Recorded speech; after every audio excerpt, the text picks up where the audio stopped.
and voices of our 7 choirs. Now, gathering once again the 7 choirs to sing the grand finale, the theme song of Haralan Salesiano, Nagkakaisang Piling, Iisang Hiling, composed by Mr. Alan Paloma and jointly arranged for choir with Ms. Marisa Beltran. Once again, presenting to you the St. John Bosco Parish Grand Choir in their grand finale song, Iisang Hiling.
energy and the commitment of our 7 choirs that perform for you tonight.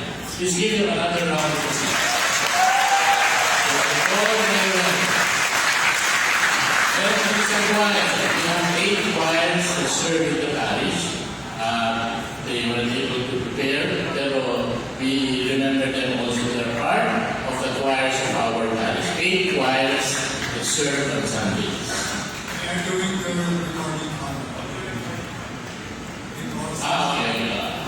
Now, my final message before we go, it took us about 2 hours and 40 minutes. St. Augustine said,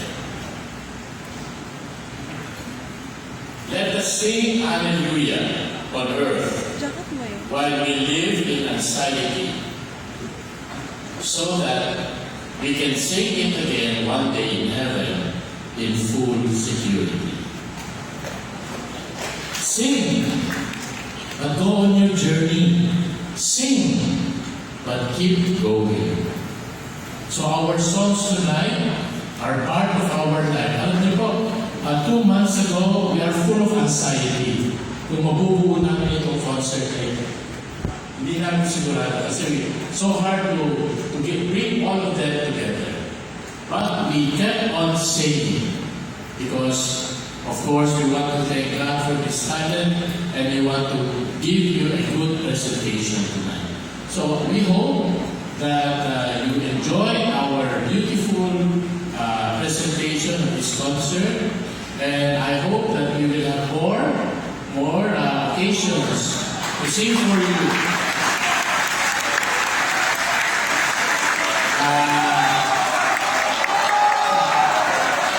So kasama na po lahat ng concern, especially the concert committee team that prepared everything. So sila po talaga ang pagod, ang kuya, at naghanda para sa concert nito. Just to tell you, we have already a standing invitation from Vista Hall to sing in one of their nights, Christmas nights, on December 17th. So after me, Vista Hall on December 17th, we will be and I hope you can also join. So thank you very much. Let us praise the Lord. And this concert was really put together to help the parish because of our infrastructure projects. Sinimulan na po yung bagong parking lot sa tapat po ng guardhouse ng SRE Iwan. So, kailangan pa po ng mga pondo. So, if you still want to contribute to our fundraising, you are most welcome. Kahit hindi mo na kami kakanta, doon na po na yan. So, plus, but we still need a lot of help for the other projects of this party. Once again, we thank the Lord. We thank all of you. We thank all of you, and most of all, I thank our beautiful and talented